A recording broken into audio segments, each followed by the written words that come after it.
In my last video, I talked about how Austin Evans said the new PS5 is worse. Well, now we have another opinion that is saying it's probably just fine, coming from none other than Digital Foundry. Let's talk about their findings with their own console and give you an update about Gamers Nexus, another one of the outlets people have been looking to test the unit.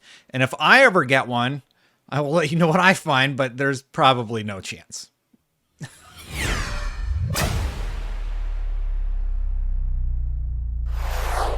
So before I get into this story, don't forget to hit that subscribe button, hit that bell. Now, this is really interesting, and this is exactly why I said in the last video, more testing has to be done.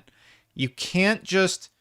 Like, I understand what Austin Evans was doing. He tore down the console, he looked at all the components, and he had theories, he had initial thoughts about it, but you need to do internal testing of the components, which is likely what Gamers Nexus is going to do, and you need to do more thorough testing than just a teardown.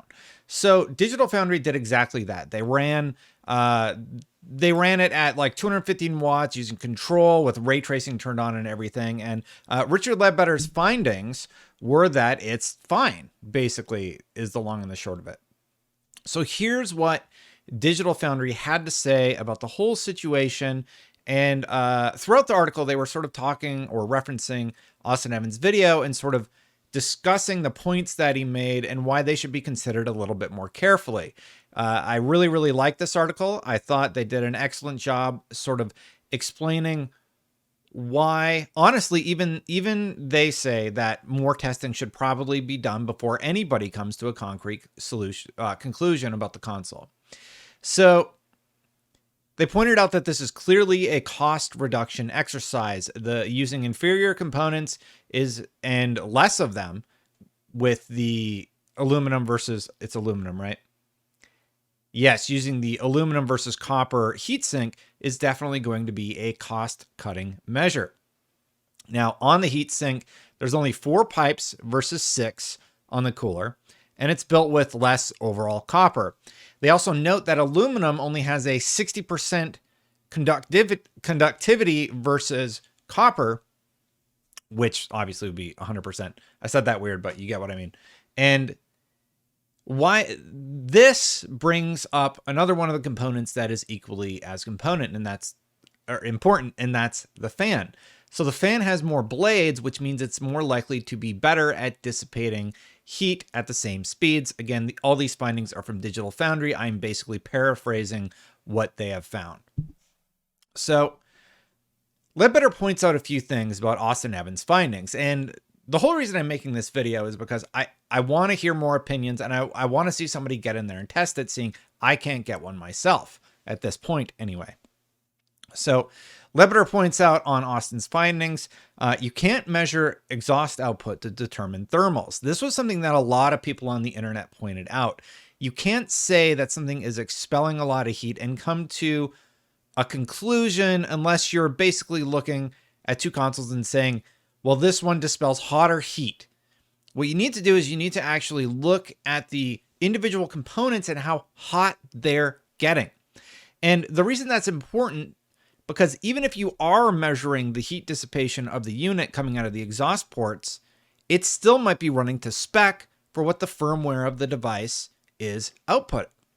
And all of that makes a lot of sense, everything that he said. So his conclusion is that even if it's running quieter than the machine's firmware, if it's running quieter, then the machine's firmware is not telling the fan to kick on, meaning it's running within a specification of limits where they've said, okay, if the console gets this hot, the fan needs to kick on to dissipate more heat, right? To help the heatsink get that heat out of the unit so that things aren't running worse for you as a player, so that the console's not getting too hot, so it's not affecting the longevity of the unit. It's programmed to detect these things. That's the whole purpose of the mechanism of the the software, the firmware. Sorry, it's the purpose of the firmware is what I'm trying to say, right? It's to say, hey, is everything running okay? Cool. All right, so that means it's not inside the machine. It is not getting so hot for the firmware to go, whoa, we got to kick the fan on, if that makes sense. So The reason that might be is because, as Letterber points out, the fan might just be doing a better job of dissipating the heat at the same speeds. Austin Evans also points out in his video that it's dissipating heat at a lower volume, meaning it's spinning very close to the same rate, right?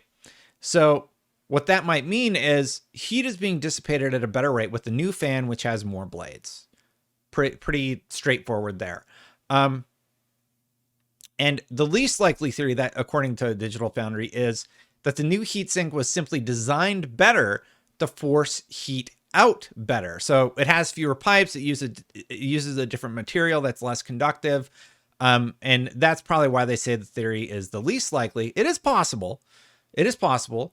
But again, we need more testing. So these are Digital Foundry at least ran a game that's going to push that unit quite hard and explain clearly why they are less concerned about the unit overheating, the unit running too hot, because at the end of the day, the firmware isn't telling the fan to kick on higher, which means it's running within spec.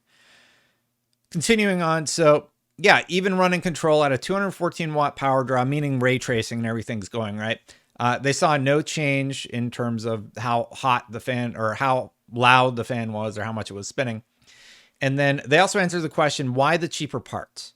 Besides it being a cost-cutting measure, why would you do that? So the data suggested you got to remember, they have all the PS5s out there right now, and they're getting data from those units. They have fail rates. They have people calling customer support and stuff. And the data is saying that to them, hey, you can manufacture PlayStation 5s in this manner using these cheaper components to get more PS5s on the market, which is one of their major business goals, and you're not going to have any problem, right? So the data must have suggested, and they're hypothesizing here, the data must have suggested that they be fine. So they made the component swap and they put them out there. And based on the fact that the fan and the firmware and the fan are not communicating in a way that the fan has to do more work to dissipate heat because it's running within spec, it would say that that would be a correct hypothesis.